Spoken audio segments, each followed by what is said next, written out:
किसी खेत में चली जाए तो सारी भेड़ें उसी खेत में जाएंगी। एक भेड़ अगर किसी गड्ढे में चली जाए तो सारी भेड़ें उसी गड्ढे में जाएंगी। तो मनुष्य की चाल क्या है? भेड़िया धसान।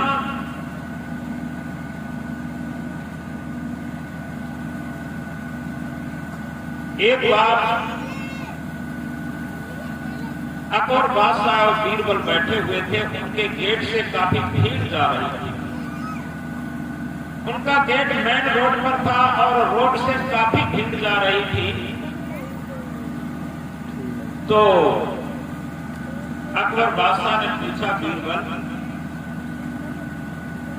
एक बात बताओ, आज ये बहुत भीड़ पूरी सड़क भरी कहां जा रही है? बीरबल ने कहा कि सरकार, दुनिया लकीर की फकीर है, अंधी भेड़ी है, क्या कहा जाए? अकबर सम्राट ने कहा कि बीरबल, ये आपने जो अभी शब्द कहे हैं कि दुनिया अंधी भेड़ी है, लकीर के फकीर है, ये बात तो हम जानते भी नहीं। हमें तो प्रयोग करके समझाओ, तब हमारी समझ में आएगा। बीरबल ने कहा, सरकार, इसके प्रयोग के लिए कुछ पैसा भी खर्च होगा, कुछ समय भी लगेगा। तो अकबर सम्राट ने कहा, जितनी समय लगे वो रजिस्टर में छुट्टी चढ़ा लो और जो पैसा लगे वो कोष से निकाल लो, लेकिन ये प्रयोग करके हमें जरूर दिखाओ। अब बीरबल क्या करते हैं? कुछ पैसा लेकर के घर चले जाते हैं। घर चले जाते हैं और वो क्या करते हैं, शाम को एक मोची के पास पहुंचे जो जूता बनाने वाला होता है, और उन्होंने उस पुराने जमाने में जाते ही 500 रुपया दिए मोची को। 500 रुपए देकर के मोची से कहा कि मोची, तुम हमें जानते हो? मोची ने कहा, हाँ सरकार, आपको हम जानते हैं, आप तो मंत्री साहब हैं, अकबर सम्राट के सबसे बड़े मंत्री साहब हैं। तो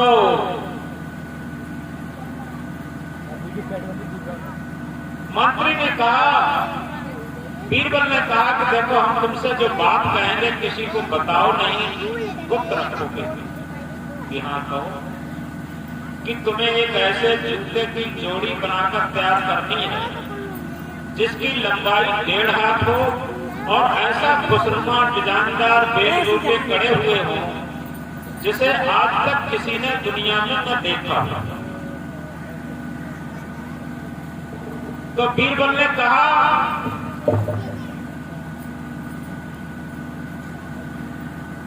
मोची ने कहा, ठीक है सरकार, मैं ऐसा ही जूता बना करके दे दूंगा। और कोई भी जान भी नहीं पाएगा। जब एक ही जोड़ी के आप 500 रुपया दे रहे हैं तो हम चुपचाप घर में ही बैठ के बना दूंगा। जब जोड़ी तैयार हो गई, बीरबल के लिए सूचना गई। बीरबल जोड़ी देख करके बहुत खुश हुए। उस जूते की जोड़ी को ला करके अपने घर में रख लिया। एक कपड़े में लपेट करके घर में रख लिया और सुबह 4 बजे के टाइम जाते हैं। उस जोड़ी में से एक जूता ले जा करके एक मस्जिद में डाल आए।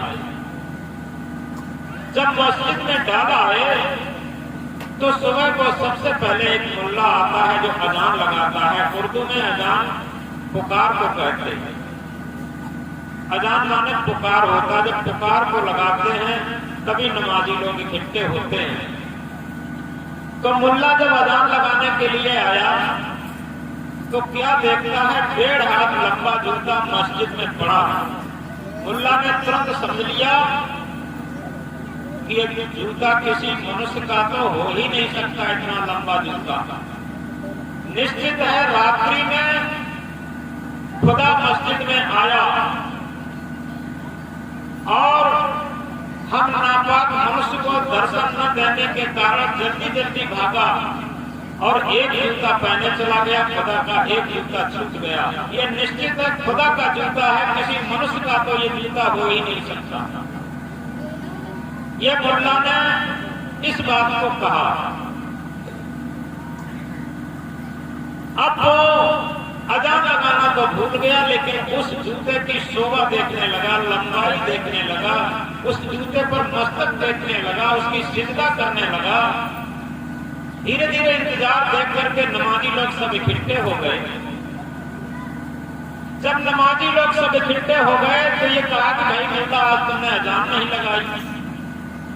मुल्ला ने कहा, तुम्हें अजान की पड़ी? तुम्हें कुछ पता है? आज 1 मिनट का अंतर हो गया। आज तो हमारी अजान, आज तो हमारी नमाज, आज तो हमारी प्रार्थना सब सफल हो गई। नमाजी लोगों ने कहा, क्यों? कि देखो ना, ये देखो लंबा खुदा का जूता।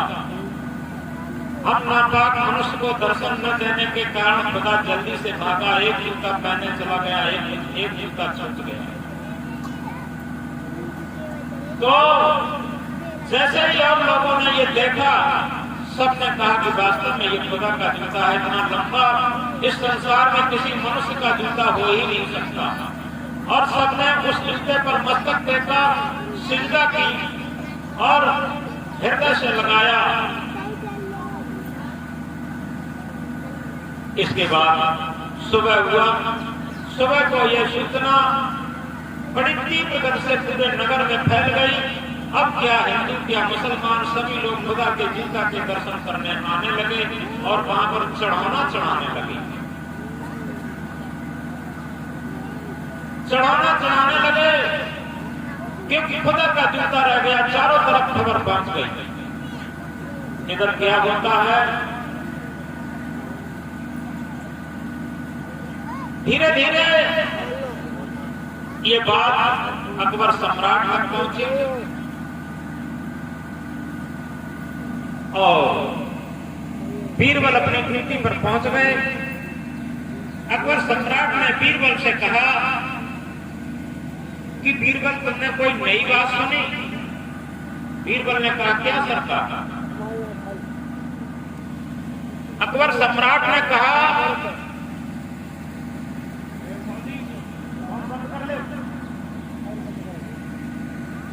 बोलो सदगुरु कबीर साहब की।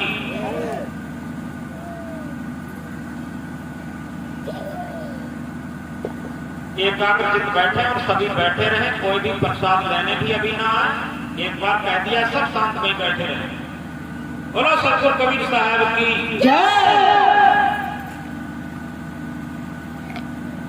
जब अकबर सम्राट ने कहा कि तुमने कोई नई बात सुनी, बीरबल ने कहा, क्या सरकार? अकबर सम्राट ने कहा कि मैंने सुना है कि शहर की उस बड़ी मस्जिद में खुदा का जूता रह गया है और क्या हिंदू, क्या मुसलमान, सभी लोग खुदा के जूता के दर्शन करते और चढ़ाना चढ़ाते। बीरबल ने कहा, सरकार सुना तो हमने भी था, लेकिन हमने कोई ध्यान नहीं दिया इस बात पर।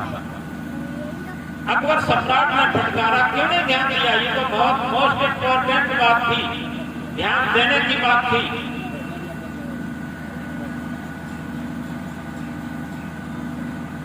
इस पर तो ध्यान देना चाहिए।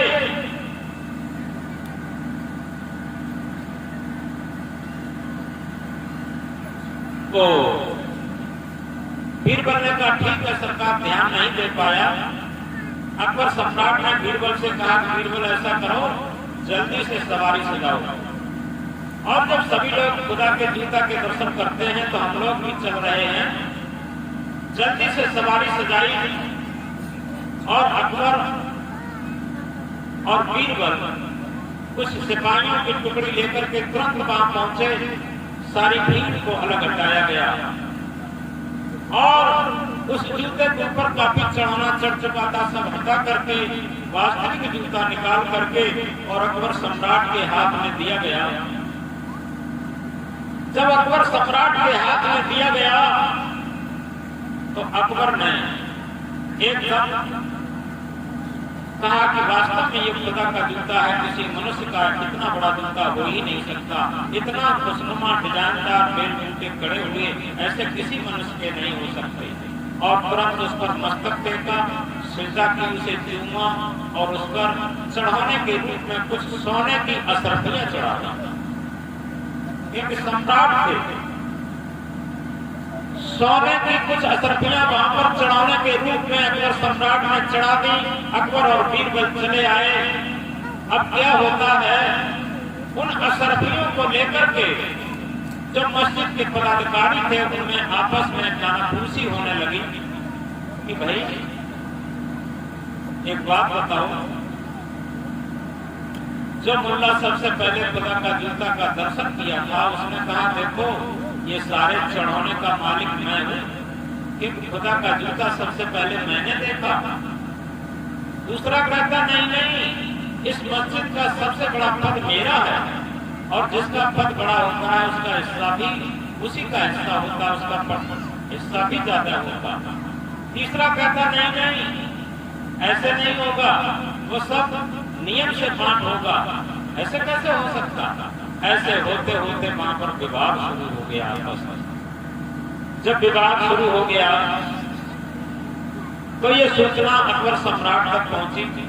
अकबर सम्राट ने बीरबल से कहा कि बीरबल एकदम पुलिस को लेकर जाओ वहां मस्जिद पर, बंटवारे के ऊपर बहुत बड़ा झगड़ा होने वाला है और खून खराबा हो जाएगा, जल्दी शांत करो।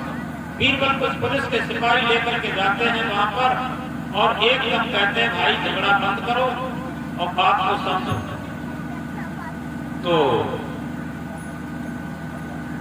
उन्होंने कहा देखो भाई ये खुदा का जूता है, कोई मामूली चीज नहीं है और इस पर झगड़ना अच्छी बात नहीं।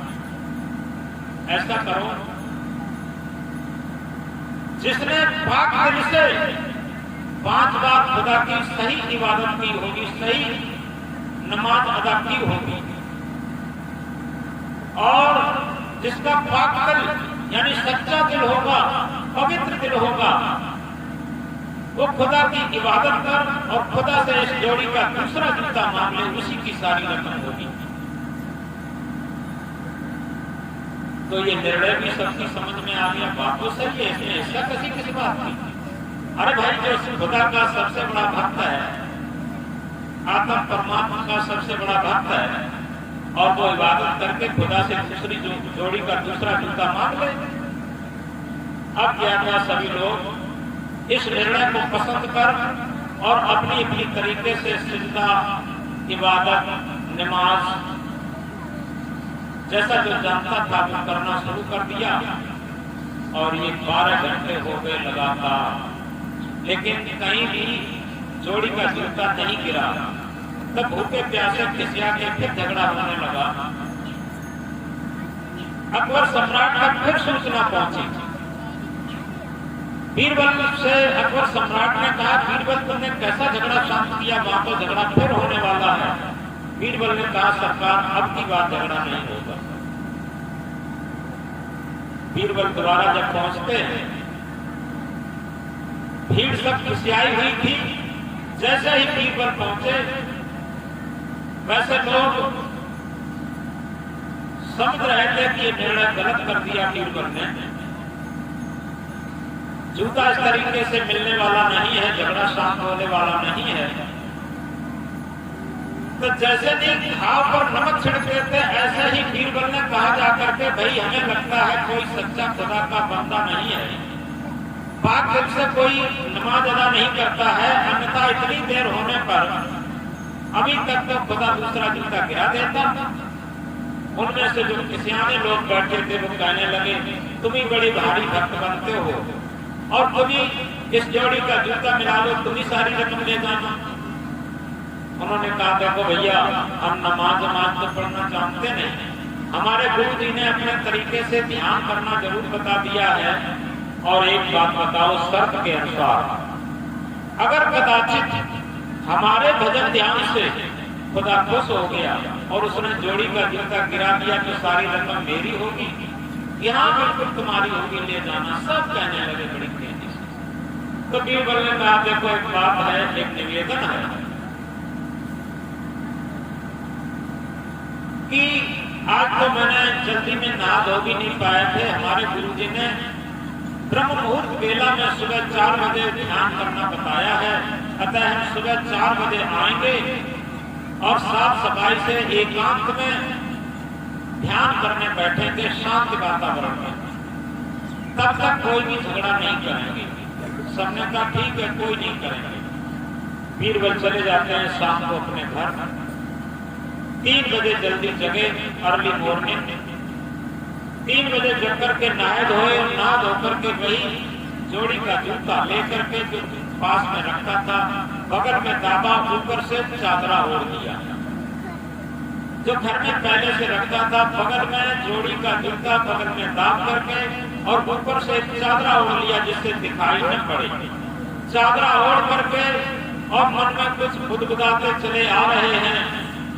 और जब आए वहां मस्जिद के पास तो क्या करते हैं, वहां सबसे कहते भैया सभी भीड़ शांत हो जाओ, सब अपनी अपनी जगह पर बैठ जाओ और मस्जिद में थोड़ा झाड़ू लगा दो और एक आसन लगा दो।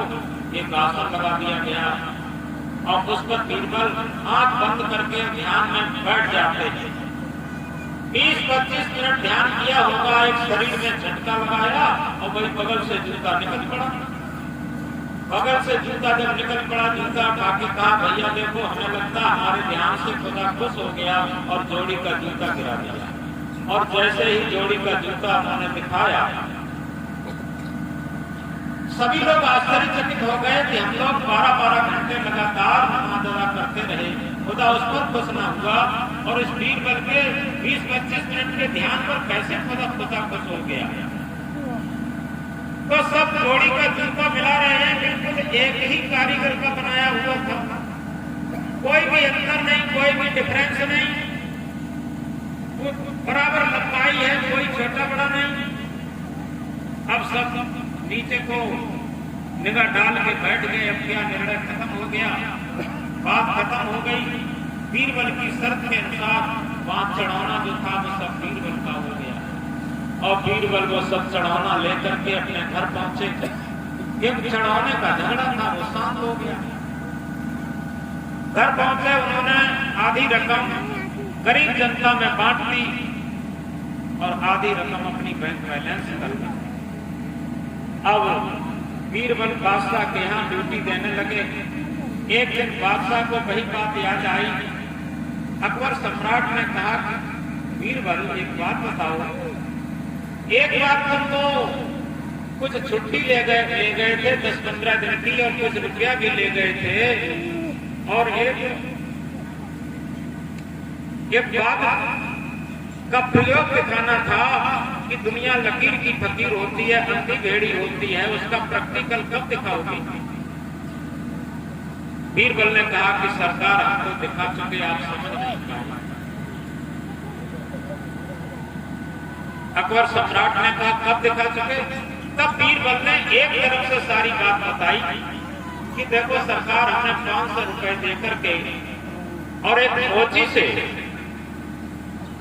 एक 1.5 हाथ लंबाई का सुंदर जूता बनवाया और उस जूते की जोड़ी में से एक जूता ले जाकर के 4 बजे के टाइम एक मस्जिद में डाल आए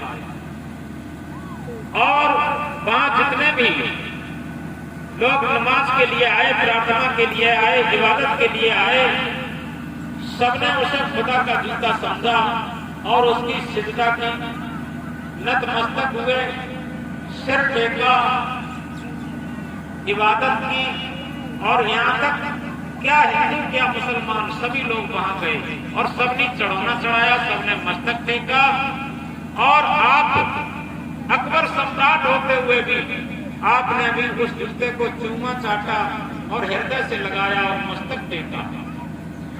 इसी को कहते हैं दुनिया लकीर की फकीर और अंधी भेड़ी कि वास्तव में यथार्थ सत्यता क्या थी और हमारी मान्यता क्या बनी रही। तो इसलिए सतगुरु कबीर साहब कहते हैं साच कहो तो मारन धावे झूठे जगत आना। सतगुरु कबीर साहब कहते हैं कि अगर साच बात कह दूं तो लोग मारने को दौड़ते हैं और झूठी झूठी मीठी मीठी बातें कही जाए तो लोग बड़े प्यार से सुनते हैं। क्योंकि साथ हमेशा कड़वा होता है।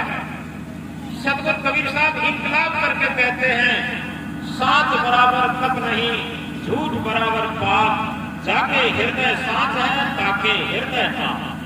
सत्य के समान कोई पूजा नहीं, कोई भजन नहीं, कोई यज्ञ नहीं, कोई तीर्थ नहीं, कोई व्रत नहीं। आप इस बात को गहराई से समझें। और रामायण में भी कहा है, सत्य समान न धर्म न दूजा, जब तक यज्ञ होम नहीं पूजा। ये रामायण की चौपाई। सत्य के समान कोई भी जब तक यज्ञ होम पूजा कुछ भी नहीं है। लेकिन आखिर हम पूरे जीवन उस सत्य से क्यों कतराते रहते हैं? ये समझ नहीं पाते हैं कि सबसे बड़ी बात यह होती है कि हम सत्य से ही कतराते रहते हैं। तो हम अपने जीवन में सत्य को कहां महत्व देते? कभी विचार करके देखो, सत्य में 2.5 अक्षर हैं और असत्य में 3.5 अक्षर हैं। धर्म में 2.5 अक्षर हैं, अधर्म में 3.5 अक्षर हैं। थोड़ा गहराई से सब लोग समझेंगे इस बात को। 3 में बहुमत माना जाता। पुराने लोग जानते हैं, बड़े बूढ़े भी लोग बैठे हैं। पहले कोई तौलते थे, गेहूं तौलते थे, तंबाकू तौलते थे, तो पहली तौल से कहते थे कि रामा है, रामा है। पहली तौल को रामा कहते थे, दूसरी तौल को दुये है, और जब तीसरी तौलते थे तो कहते बहुत है, बहुत है। 3 नहीं कहते थे, बहुत कहते थे। यानी 3 में बहुमत माना जाता। और अधर्म का आधा अक्षर ज्यादा है, यानी बहुमत से आधा अक्षर ज्यादा है। और धर्म का आधा अक्षर 3 से कम है बहुमत से। सत्य का आधा अक्षर कम है बहुमत से और असत्य का आधा अक्षर ज्यादा है बहुमत से। अब सब लोगों की स्थिति क्या होती है? जहां पर भीड़ हो, अभी उसी तथ्य पर बात चलाई थी, जहां पर भीड़ हो सब भेड़िया धसान बन जाते हैं, सब लकीर के फकीर बन जाते हैं कि लगता है वहां कुछ है नहीं। तो सारी भीड़ जाती क्यों है? लोग क्या कहते हैं? अगर वहां कुछ है नहीं तो सारी भीड़ जाती क्यों है? और उसी पर यह दृष्टांत बताया था कि देखो भीड़ किस तरीके से जाती रही और सत्यता कैसी, सत्यता क्या थी और वो क्या मानते रहे। और इसी तरीके से भीड़ तंत्र होती है। अगर आपको भौतिक क्षेत्र में किसी पद पर, किसी राजनीतिक पद पर अगर उस पद को लेना है तो आपको बहुमत की जरूरत पड़ेगी। लेकिन आध्यात्म क्षेत्र में, धर्म क्षेत्र में, आत्म परमात्मा के क्षेत्र में, मुक्ति मोक्ष कल्याण के क्षेत्र में, शांति के क्षेत्र में बहुमत की जरूरत नहीं है। याद रखें, क्योंकि यहां पर सब किसान हैं और खेती की सारी बातें जानते हैं। आप जानते हैं जो बासमती चावल होता है बहुत कीमती होता है, लेकिन वो 1 बीघा में मुश्किल से 1.5 क्विंटल हो पाता। और जो क्रांति जैसे मोटे चावल ये 8-8 क्विंटल के हो जाते हैं एक बीघे में, और उनका भाव बहुत कम रहता। इसी तरीके से आलू में भी, गेहूं में भी, यानी जो चीज क्वालिटी की अच्छी होगी उसका बहुमत नहीं होता। याद रखना। और जो जिसका बहुमत होता है वो क्वालिटी की अच्छी नहीं होती। जैसे गेहूं और भूसा बहुत अधिक निकलता। इसी तरीके से थोड़ा गहराई से विचार देखें। सोना बहुत कीमती होता, लेकिन सोना किसी के घर में बहुत नहीं होता। और लोहा लंगड़ ये बहुत होगा। हर किसी के में लोहे की मात्रा देखी जाए और सोने की मात्रा देखी जाए एक एक घर में, तो एक घर में लोहा बहुत अधिक होगा और सोना बहुत कम होगा। और एक एक हीरा मोती एक एक गांव की सारी संपत्ति चढ़ा लेगा। हीरा की बहुत कीमत होती है।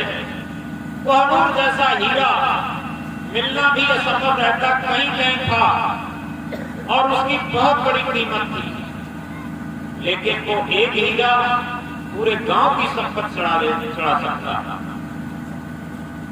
तो जो चीज क्वालिटी में अच्छी होती है उसकी कीमत बहुत होती, और जिसकी क्वांटिटी यानी बहुमत में होती है उसकी कीमत नहीं होती। जिस तरीके से रात्रि में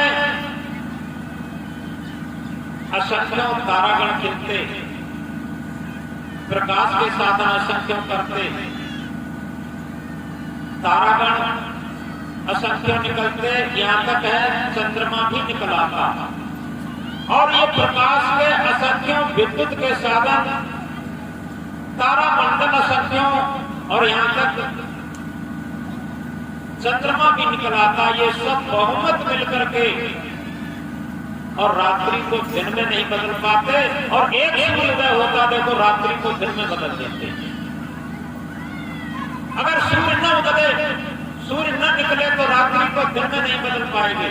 चाहे कितना भी प्रकाश करते रहें, चाहे कितने भी तारागण खिलते रहें, ये असंख्यों की गिनती में यानी बहुमत की गिनती में प्रकाश है, लेकिन ये सब बहुमत मिलकर के एक रात्रि को दिन में नहीं बदल पाते, और एक सूर्योदय होता रात्रि को दिन में बदल देता। अब हम आध्यात्मिक क्षेत्र में आए। हमारे शरीर में 5 तत्व, 25 प्रकृति, 108 हड्डियां, 72,000 नाड़ियां हैं। हमारे शरीर में 5 तत्व, 25 प्रकृति, 108 हड्डियां और 72,000 नाड़ियां हैं, और ये सब बहुमत की चीज है। लेकिन इसके अंदर से अगर एक आत्मा निकल जाए, बताओ ये बहुमत क्या करेगा? ये सब मिट्टी का पिंड रह जाएगा। तो जो सत्य है वो बहुमत की चीज नहीं है, जो धर्म है वो बहुमत की चीज नहीं है, वो एक मत की चीज है। और इसीलिए अंग्रेजी में कहा है happiness is purely subjective thing. आनंद एक व्यक्तिगत चीज है, शांति एक व्यक्तिगत चीज है, मुक्ति एक व्यक्तिगत चीज है, कल्याण एक व्यक्तिगत चीज है, और भक्ति एक व्यक्तिगत चीज है। आप देखें ध्रुव जैसा आज तक कोई ध्रुव पैदा हुआ? बताओ। प्रहलाद जैसा कोई आज तक प्रहलाद पैदा हुआ? सबरी जैसी कोई और दूसरी सबरी पैदा हुई? मीरा जैसी कोई दूसरी सबरी मीरा पैदा हुई? इसी तरीके से आप देखें बुद्ध जैसे दूसरे बुद्ध, महावीर जैसे दूसरे महावीर, कबीर जैसे दूसरे कबीर। कहां है? ये बहुमत की चीजें नहीं है, ये एक मत की चीजें हैं। आप किसी के जीवन को देख लीजिए, सत्य हमेशा एक मत का होता है, बहुमत का नहीं होता। तो इस बात को हम समझें, जो सतगुरु कबीर साहब का महामंत्र है, साच बराबर तप नहीं, झूठ बराबर पाप, जाके हृदय शांत है ताके हृदय पाप। आप समझ लीजिए सतगुरु क्या बताना चाहते हैं। जिस सत्य आत्म परमात्मा को हम खोजने के लिए कहां नहीं भटकते। सतगुरु कबीर साहब कहते हैं हृदय बसे ते राम न जाना, कहे कबीर खोजे समाना। हृदय में जो राम घटघट, क्या राम से पहले राम नहीं थे? क्या दशरथ के अंदर राम नहीं थे? बताओ। राम के पिता जो दशरथ थे उनके अंदर राम नहीं थे। दशरथ के पिता अज थे, अज के अंदर राम नहीं थे। अज के पिता रघु थे, रघु के अंदर राम नहीं थे। क्या बताओ? ये तो त्रेता में आए, क्या सतयुग में राम नहीं थे? बताओ। यानी घट घट में रमने वाली सत्य सत्ता को ही राम कहते हैं। जो घट घट रमैया राम है, सत्य सत्ता है, आत्म राम है, वो हमेशा था, हर युग में था। तो वो कहना चाहते हैं जाके हृदय शांत है ताके हृदय आप। उन्होंने ये नहीं कहा कि जो इतना बड़ा महंत है, जो इतना बड़ा महामंडलेश्वर है, जो इतना बड़ा गायक कलाकार है, जो इतना बड़ा प्रवक्ता है, जिसके पीछे लाखों की भीड़ चल रही है, कि ये हेलीकॉप्टर पर चल रहा है और ये 4 व्हीलर पर चल रहा है, किस पर चल रहा है, इसका कितना बड़ा आश्रम है, ये कुछ नहीं कहा। आप थोड़ा गौर से समझेंगे इन बातों को कि लोग क्या सोचते हैं। कुछ थोड़ा बाहर से संपत्ति इकट्ठी कर ली, क्या कहते हैं कि वो भैया बड़ा आदमी। लेकिन कभी विचार करके देखा, मीरा महारानी थी और राजगद्दी छोड़ करके और वो भिक्षा पर बनी और मीरा वो महान बनी। आज भी उसे दुनिया याद करती है। खुद एक महाराजा के बेटे थे, इकलौते बेटा थे, और वो राजगद्दी छोड़ करके और एक भिक्षुक बन करके और उन्होंने सत्य को प्राप्त किया और उन्होंने विश्व में प्रकाश फैलाया। इसी तरीके से महावीर भी एक राजा के बेटा थे और ये राजा के बेटा होकर के भिक्षुक बने और अब सत्यता को प्राप्त किए। और आज सत्यता के प्राप्त करने के लिए लोग राजा बनते हैं, तब कहते हैं कि भाई वो बड़ा बहुत ऊंचा। अरे सबसे बड़ी चीज ये है, ऊंचा वो नहीं है जिसने कुछ ईटा सीमेंट लगा करके बड़ा महल इकट्ठा कर लिया। एक बार इलाहाबाद आश्रम पर सदगुरु श्री अभिलाष साहब जी के यहाँ बहुत बड़ा आश्रम है इलाहाबाद में, जहाँ क्लास लगा के पढ़ाई होती है संतों की। और ऐसा अपने क्षेत्र जैसा नहीं है कि ड्रेस पहन लिए साधु हो गए और इधर उधर जाने लगे, ऐसा कुछ नहीं। वहाँ 10 वर्ष तक आश्रम पर रह करके हर शास्त्र की पढ़ाई होती है और क्लास लगा के पढ़ाई होती है। कोई भी महात्मा कहीं मांग नहीं सकता, ट्रेन पर फ्री नहीं चल सकता। याद रखें, ट्रेन पर भी वो महात्मा चलेगा इलाहाबाद का तो टिकट से चलेंगे। दूसरी बात, कहीं मांग नहीं सकते। तो इस तरीके से इलाहाबाद आश्रम पर काफी भीड़ थी। एक कलकत्ता के बहुत बड़े शेख आए और कलकत्ता के ही दूसरे भक्त थे, उनको साथ में लाए। जब साथ में लाए तो आगे आगे वो भक्त जी थे, गुरु जी को बंदगी किए वहां और ये बताए कि गुरु जी ये जो पीछे हमारे आ रहे हैं ये बहुत बड़े कलकत्ता के माने जाने वाले सेठ हैं। अब गुरु जी तो संत हैं, कोई उन्हें सेठ से क्या। उन्होंने क्या कहा कि हाँ ठीक है भाई, ये बहुत बड़े कबाड़िया होंगे। ये कहा कि हाँ भाई ठीक है, ये बहुत बड़े कबाड़िया होंगे कलकत्ता के। अब इतना बड़ा पैसे वाला आदमी और गुरु जी ने उन्हें कह दिया बहुत बड़े कबाड़िया होंगे। कबाड़िया तो वो होता जो कबाड़ खरीदता। उस सेठ की आंखें भौंगे तिरछी होने लगी। गुरु जी को समझते कहां देर लगती, संत तो हमेशा समझ लेते। अब जैसे ही पास में आए उन्होंने प्रणाम भी नहीं किया अहंकार में, क्योंकि कबाड़िया बता दिया गुरु जी ने। बैठ गए।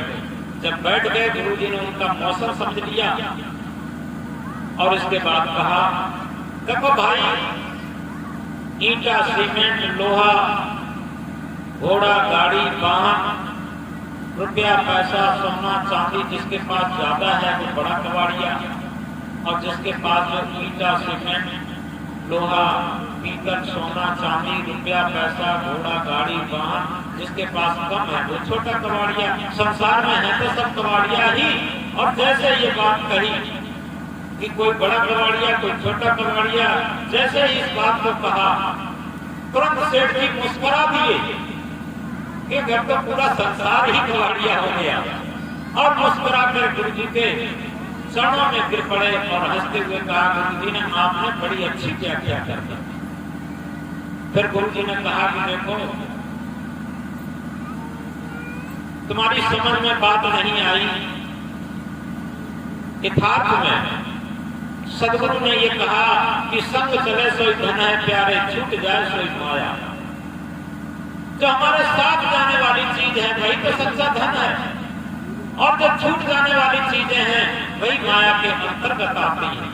कर ले कमाई ऐसी जो साथ जा सके, कुछ हम ऐसी भी कमाई कर लें जो हमारे साथ जाने वाली हो।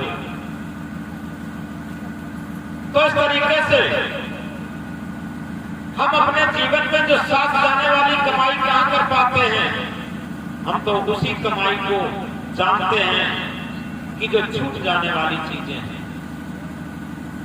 तो सदगुरु कहना चाहते हैं, जाके हृदय साथ है ताके हृदय आप, जिसके हृदय में सत्यता का निवास हो गया है, सत्यता का वास हो गया है, उसी के हृदय में आप कहते हैं आत्म परमात्मा को, आत्म परमात्मा का प्रस्फुटन हो जाता है। सब घट तेरा साइया, सब घट तेरा साइया, सुनी सेध न कोई, बलिहारी घटता सुखी जागट प्रकट हो। ऐसा कोई भी घट नहीं है जिसके अंदर परमात्मा विराजमान नहीं है, लेकिन उसी घट की परिहारी है जिस घट से प्रस्फुटित हो जाए। कस्तूरी कुंडल बसा मृग ढूंढे बनवाए, ऐसे घटघट राम है दुनिया जानत नाम। एक गांव में एक छोटी सी बात कहकर के बात खत्म करेंगे। एक गांव में एक बूढ़ी मां रहती थी और वो भक्तमती माता थी। उनके अंदर बहुत सेवा भाव था। उनके यहां संत भक्त आते जाते रहते थे। एक दिन क्या होता है, एक बाहर से एक संत आए उस गांव में, पहली बार आए। उन संत ने कहा कि भाई यहाँ कोई आश्रम वाश्रम होता या कोई ऐसा भक्त होता जहां आज रात विश्राम करना चाहते हैं, जहां कुछ रुकना चाहते हैं। तो एक व्यक्ति ने कहा कि भाई हमारे मोहल्ले में एक माता जी हैं भक्तमती, और उनके यहाँ लोग आते रहते हैं, संत लोग, सत्संग भी होता रहता है, चलो आपको उनके यहाँ भेज आते हैं। उन माता जी के यहाँ जाकर के उन साधु को लिवा करके भेजा। तो माता जी बड़ी प्रसन्न हो गई, संत को देखते ही बहुत खुश हो गए। क्योंकि सबसे बड़ी बात होती है कि साधु भूखो भाव को, धन को भूखो ना, जो साधु धन को भूखो सो साधु है। साधु केवल भाव का भूखा होता है। माता जी का भाव बहुत अच्छा था, तो साधु को भी प्रसन्नता मिली। माता जी ने उनको जलपान दिया, तुरंत बिठाया और ये कहा आप बैठिए, तब तक हम अभी भोजन तैयार करते हैं। माता जी ने भोजन बनाया, तुरंत बड़ी सफाई से भोजन बना के तैयार किया। और माता जी ने कहा कि महाराज जी भोजन कर लीजिए। महाराज जी वैष्णव संत थे और वो अपने ठाकुर जी की पूजा करते थे। तो उन संत ने ये कहा कि माता जी पहले अपना भोग हम लगा दें और इसके बाद हम भोजन करेंगे। तो उन्होंने अपना भोग लगाया ठाकुर जी का और इसके बाद भोजन किया। जब भोजन कर लिए, इसके बाद उन माता जी ने भी भोजन किया। साधु को भोजन कराने के बाद माता जी ने भोजन किया। अब माता जी विचार कर रही हैं कि इन साधु को कैसे जागृत किया जाए। तो माता जी ने क्या किया, एक उनके घर से बाहर गली में एक बिजली का खंभा लगा था। उस बिजली के खंभे पर एक लट्टू लगा था, बिजली का प्रकाश हो रहा था। प्रकाश हो रहा था। उस प्रकाश में उस बिजली के खंभे के नीचे वो कुछ खोदने लगी मिट्टी में, हाथ से कुछ खोद रही हैं।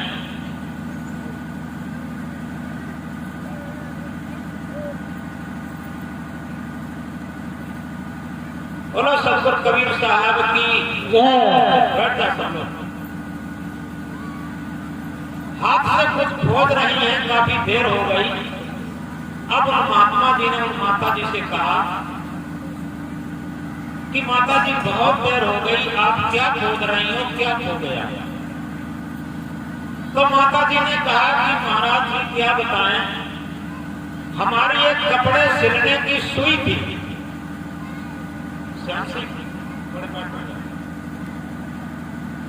हमारी एक कपड़े सिलने की सुई थी और वो कमरे के अंदर खो गई है। अब उसे बाहर ढूंढने के लिए इस रोशनी में हम गली में निकली हैं। महात्मा जी ने कहा कि माता जी आपका क्या दिमाग तो पागल नहीं हो गया? अरे एक बात बताओ, बड़ी सरल सी बात है, जो चीज कमरे के अंदर खोई है वो बाहर गली में कैसे मिल सकती? साधु ने कहा कि माता जी जहां चीज खोई है कहीं ढूंढो। माता जी ने कहा बात आपकी सत्य लग रही है, लेकिन आप भी हमारी तरीके से गलत जगह पर ढूंढ रहे हो। जैसे हमारी सुई कमरे के अंदर खोई है और उसे हम बाहर ढूंढ रहे, इसी तरीके से आप भी परमात्मा को गलत जगह पर ढूंढ रहे हैं। क्यों? उन्होंने कहा निज से पृथक दृश्य जड़ में, निज से पृथक दृश्य जड़ में भगवान खोज से मिल जाए, भगवान खोज से मिल जाए तो निश्चित है साधु जी मेरी सुइया भी बाहर मिल जाए। अपने से अलग ये पूरा दृश्य प्रपंच जड़ पदार्थों में अगर कहीं परमात्मा खोजने से मिल जाता है तो निश्चित है साधु जी मेरी सुई भी कमरे के अंदर मकान में खोई है और वो बाहर मिल सकती है। इतना सुनते ही साधु की पली हुई मान्यताएं उसकी ध्वस्त होने लगी अंदर से, और उसने कहा कि माता जी बात तो बिल्कुल सही कह रहे हैं कि जिस सत्य सत्ता आत्म परमात्मा को हम बाहर ढूंढते हैं वो तो हमारे अंदर है। तो लेकिन साधु जी अपनी मान्यता के अनुसार फिर कहने लगे माता जी तुम घर में रहती हो, तुम्हें क्या पता, बड़े बड़े तीर्थों में चल करके देखो, बड़े बड़े मंदिरों में चल करके देखो, जहाँ बहुत बड़े भव्य मंदिर हैं वहाँ भगवान का साक्षात दर्शन होता है। माता जी ने कहा क्या कहा? बुढ़िया बोली साधु जी करो चित्त ठाम, सातपुरी हम देखिया देखे चारों धाम। ऐसा नहीं महाराज जी हम कहीं गए नहीं है, बुढ़िया कह रही है तुम एक चित्त एकाग्र करो, सातपुरी हम देखिया देखे चारों धाम, देखे चारों धाम सबन में पत्थर है पानी, करबन के बस पड़े मुक्ति की रहा भुलानी, चलत चलत पग थके छीन भई अपनी काया, काम क्रोध नहीं मिटे बैठ कर मोह नहाया, पलटू 34 बच हुए घट में है, पलटू 34 बच हुए घट में है वो राम, सातपुरी हम देखिया देखे चारों धाम। पलटू साहब कहते हैं कि चारों दिशा में भटक हुए और वो तो परमात्मा हमारे घट के ही अंदर था, लेकिन चारों तरफ भटक रहे थे। साधु जी की बात समझ में आ गई, बात तो बिल्कुल सही है। बुढ़िया ने कहा कि वो सतगुरु कबीर साहब कह रहे हैं कि मोको कहां ढूंढे बंदे, मैं तो तेरे पास में, ना मैं मंदिर ना मैं मस्जिद ना काशी कैलाश में, मोको कहां ढूंढे बंदे मैं तो तेरे पास में। चारों वेदों के जो महावाक्य हैं महामंत्र हैं, आत्मा को ही परमात्मा मानते हैं। एक गुरु ने एक शिष्य ने गुरुदेव से प्रश्न किया कि गुरुदेव आपको मैं क्या समझूं? गुरु जी ने कहा अहम ब्रह्मास्मि, मैं ब्रह्म। शिष्य ने कहा गुरुदेव बात समझ में आ गई, आप तो ब्रह्म हैं, लेकिन हम कौन हैं? गुरु जी ने कहा तत् तुम असवई, तुम भी हो यानी तुम भी ब्रह्म हो। शिष्य ने तीसरा प्रश्न कर दिया, गुरुदेव आप भी ब्रह्म हैं और हम भी ब्रह्म हैं, ये सारा समाज बैठा ये कौन है? गुरु जी ने कहा अयम आत्मा ब्रह्म, ये जितनी भी आत्माएं हैं सब ब्रह्म है।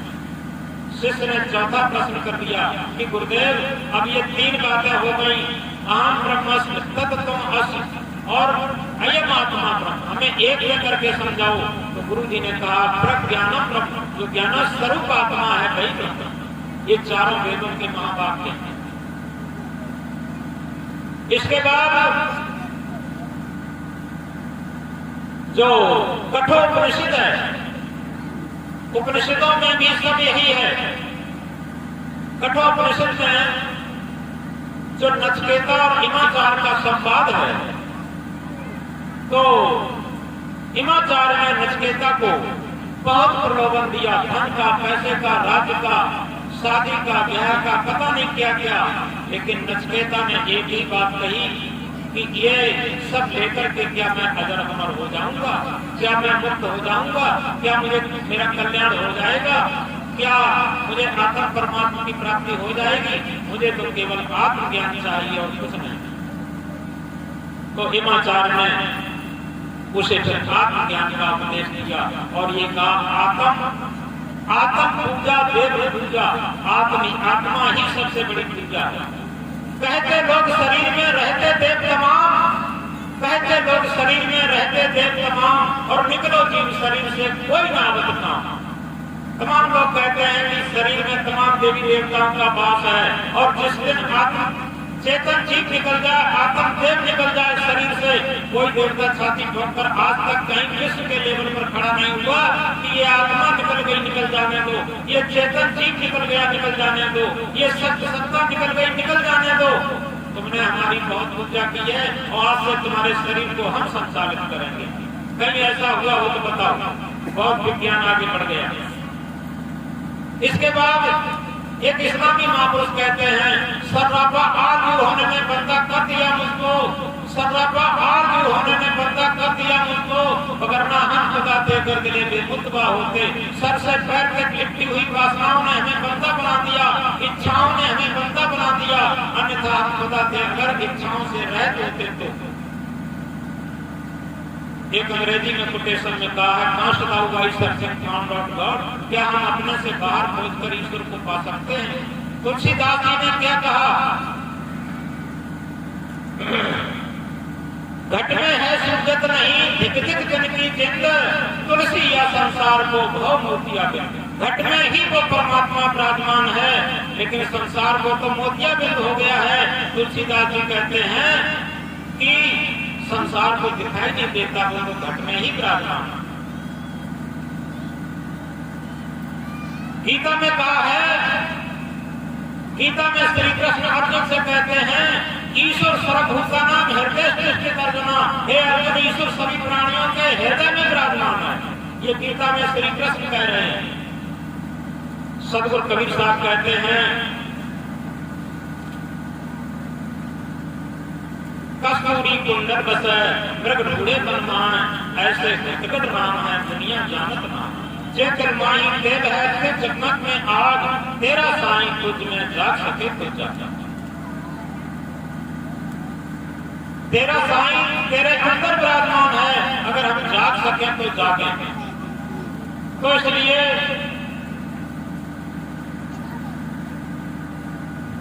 समय पूरा हो गया है, होने वाला है, क्योंकि आज अंतिम प्रोग्राम है और कई प्रोग्राम आगे होने हैं। हम इस बात को गहराई से समझें। उसने बहुत बड़ी बात कर ली जीवन में, उसने बहुत बड़ी बात कर ली जिसने अपने आप से मुलाकात कर ली। उसने, क्योंकि जो अपने आप से मुलाकात कहां कर पाते, हम अपनी आत्मा की आवाज कहां सुन पाते, हम अपनी आत्मा को कहां जान पाते। अगर यथार्थ में जिसने अपने आत्मा रूपी गुरु की बात मान ली, वो माता पिता की भी बात मानेगा, वो संत गुरु की भी बात मानेगा। केवल एक छोटा सा पद जल्दी में कह के बात बता देता हूं। मिलना हो तो हिल मिल लीजिए, यही सबका मेला है।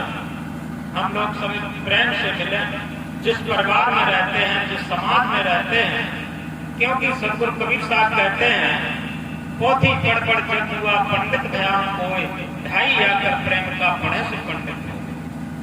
मिलना हो तो हिल मिल लीजिए, यही सबका मेला है। अभी कोरोना पीरियड चला था, बड़े बड़े मंत्री, बड़े बड़े एक्टर, बड़े बड़े डॉक्टर पता नहीं चला कब कहां चले गए, और जो खूब मेहनत करते थे वो तब भी सफल रहे। तो इस तरीके से अभी देखो डेंगू में कब कौन चला जाए कोई पता नहीं। तो इसलिए कबीर साहब जगाते हुए कहते हैं, मिलना हो तो हिल मिल लीजिए, यही सबका मेला है। दीपक है तो घट उजियारा, ज्ञान गुरु मन चेला है। दीपक कहते हैं, जैसे कोई अंधेरे कमरे में दीपक, प्रज्वलित दीपक रख दिया जाए तो उजेला हो जाएगा, और दीपक नहीं है तो अंधेरा रहेगा। क्या कभी विचार करके देखा इस अपने अंधेरे कमरे में, क्योंकि रोशनी कोर्ट और किलों में है, रोशनी कोर्ट और किलों में है, रोशनी फैक्ट्री और मिलों में है, रोशनी सब महफिलों में है, पर अंधेरा सारे दिलों में है। आप देखें अंधेरा कहाँ है, बाहर से तो खूब जगमग है चारों तरफ, लेकिन अंधकार आज हमारे हृदयों में सबसे ज्यादा अंधेरा बढ़ता चला जा रहा। अज्ञान का अंधेरा, और वो अज्ञान का अंधेरा केवल एक ही दीपक है, वो ज्ञान का दीपक, भक्ति का दीपक। जब भक्ति का दीपक, ज्ञान का दीपक हमारे हृदय में जगेगा, तब हमारे हृदय का ज्ञान जाएगा। तो सदगुरु क्या कहते हैं, दीपक है तो घट उजियारा, ज्ञान गुरु मन चेला है। तब क्या हो जाएगा, ज्ञान गुरु हो जाएगा, आत्म ज्ञान ही गुरु हो जाएगा, और मन चेला हो जाएगा। अभी मन तो संसार का चेला बना हुआ है, मन आत्मा का चेला कहाँ है, मन गुरु का चेला कहाँ है, मन तो संसार का चेला बना हुआ है। तो दीपक है तो घट उजियारा, ज्ञान गुरु मन चेला है।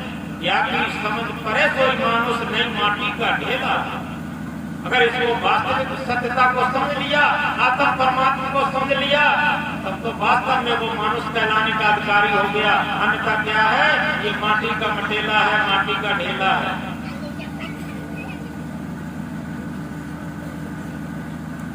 आगे क्या कहा,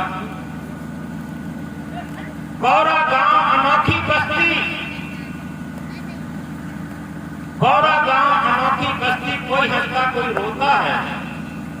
ये संसार क्या है, जैसे कोई पागलों का गांव हो, यहाँ कोई हंसता है कोई रोता है। आप देखें, कहीं बधाई बज रही है, कहीं अर्थी जा रही है, सब यही होता है। कोई लड़के के लिए रो रहा, कोई लड़कों से ही रो रहा,